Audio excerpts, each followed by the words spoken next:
नमस्ते। पाकिस्तान में हर हफ्ते कोई नया चमत्कार जन्म लेता है। कभी हवाई जहाज बिना ईंधन के उड़ जाता है, कभी फौज बिना सिपाही के जीत का ऐलान कर देती है और कभी कोई मुल्ला जी पिछवाड़े पर जैतून का तेल लगाकर आधा कराची फिसला देता है।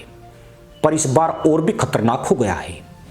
इतना खतरनाक कि लाहौर से इस्लामाबाद तक हर मुल्ला जी बिना भूखे झूम रहा है। यह अचानक नहीं है, बल्कि एक मुल्ला जी को ऐसा सपना आया जिसने पाकिस्तान की आबो हवा में जोश भर दिया है। जोश भी ऐसा कि हल्दी लगे न फिटकरी और मुल्ला जी लाल रंग के तैमंद के सपने में मस्त है। खबर आई है कि तरबेला बांध के नीचे 636 अरब डॉलर का सोना छिपा है और यह वही क्षण था जब गरीबी की मार झेलता पाकिस्तान अचानक गोल्डिस्तान बनने लगा। हर तरफ वही पुराना जोश, वही पुराना यकीन और वही पुरानी उम्मीदें कि अब की बार किस्मत जरूर चमकेगी। बस फर्क इतना था कि इस बार सोना कहीं जमीन में नहीं बल्कि कल्पना में ज्यादा गहरा दबा हुआ था। जिस देश की अर्थव्यवस्था कब की हाँफ चुकी है, वहां किसी ने यह कह दिया कि एक बांध के नीचे अरबों डॉलर का सोना पड़ा है। तो यह ऐसा था जैसे रेगिस्तान में किसी ने ओएसिस का सपना दिखा दिया हो। पाकिस्तान के अखबारों और टीवी चैनलों ने इस खबर को ऐसे पकड़ा जैसे ईद की रात मुफ्त बिरयानी का ऐलान हो गया हो। हर एंकर ने अपनी आवाज में उतनी चमक भर दी जितनी सोने में बताई जा रही थी। किसी ने कहा पाकिस्तान का भविष्य अब सुनहरा है, किसी ने कहा कि IMF अब पाकिस्तान के आगे झुकेगा और कुछ ने तो यहां तक कह दिया कि अब डॉलर भी पाकिस्तान आकर स्थायी निवास मांगेगा। पाकिस्तान की सरकार ने भी वही किया जो हमेशा करती है, पहले उत्साह, फिर बैठ के और अंत में फोटो शूट। तरबेला बांध अचानक राष्ट्र गर्व का प्रतीक बन गया, मानो उसके नीचे वाकई कोई जिन बैठा हो जो पाकिस्तान की तकदीर पलट देगा। लेकिन इस उत्साह में कोई यह पूछना भूल गया कि इतने वर्षों से अगर वहां कुछ छिपा था तो अब तक क्यों नहीं मिला। शायद इसलिए क्योंकि पाकिस्तान की सबसे बड़ी परंपरा यही है, सपनों को हकीकत बनाकर बेचना और हकीकत को सपना बताकर छिपाना। अर्थव्यवस्था जब ढहने लगती है तो पाकिस्तान में किसी न किसी खजाने की खोज शुरू हो जाती है, कभी चिन्योट में, कभी अटक में, कभी बलूचिस्तान में।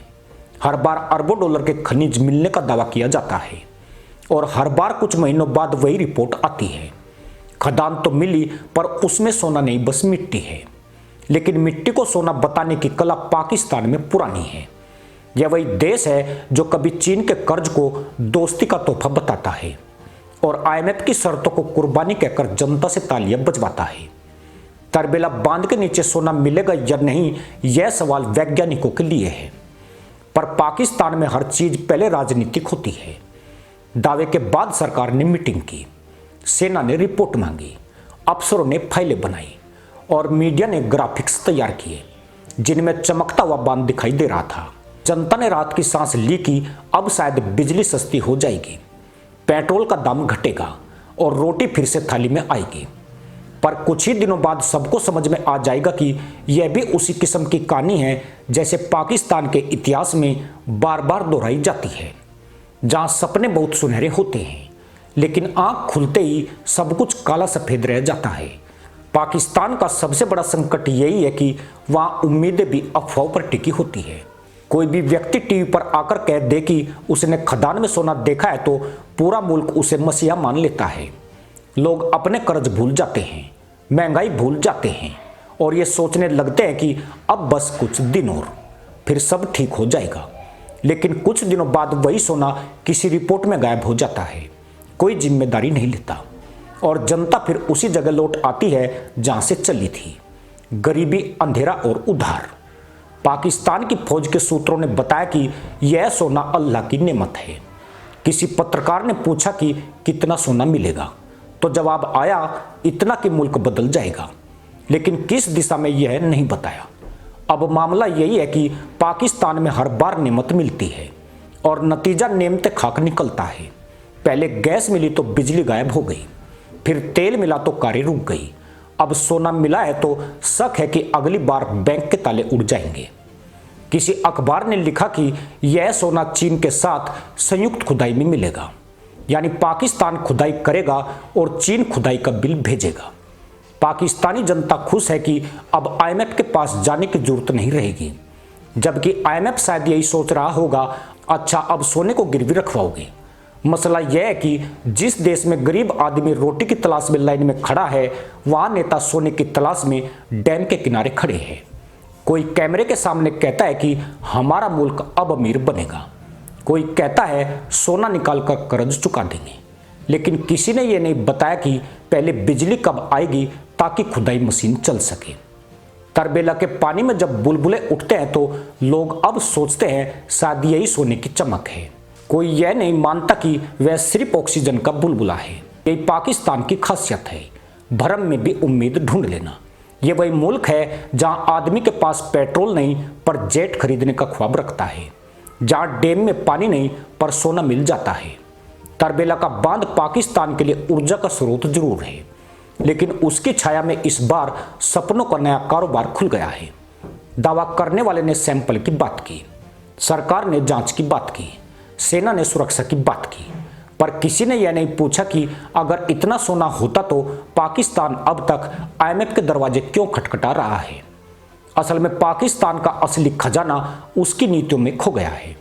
वहां नेतावादों की खुदाई करते हैं, अफसर फाइलों में रत्न ढूंढते हैं और जनता भूख में उम्मीदें गिनती है।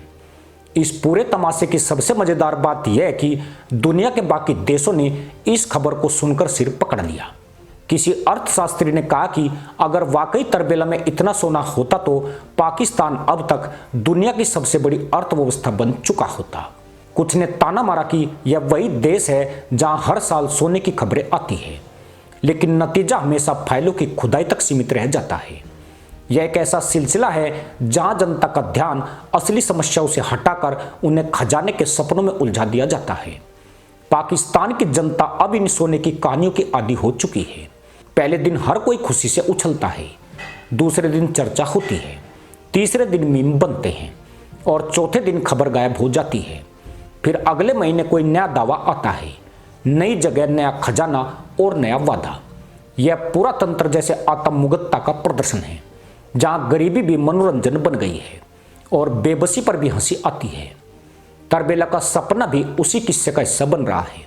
कुछ दिनों बाद जब यह खबर गायब होगी तो जनता खुद ही तंज कसेगी कि शायद सोना निकालने की मशीन को बिजली नहीं मिली। कुछ कहेंगे कि पाकिस्तान का हर नेता खुद ही खदान है, जो बोलता है वहां से सोना नहीं, वादों की धूल उड़ती है।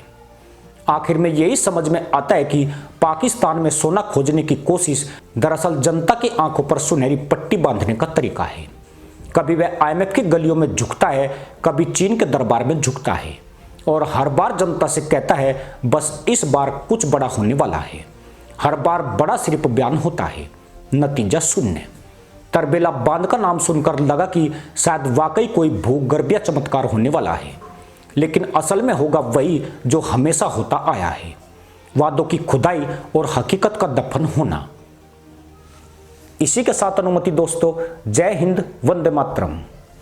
दोस्तों शादी बहुत अच्छी तरीके से निपट गई बेटी की और आवाज़ थोड़ी ख़राब है, लेकिन आपके सामने उपस्थित हुआ हूँ और कोई गलती हुई हो और वीडियो अच्छा नहीं बना हो तो उसके लिए माफ़ी चाहता हूँ।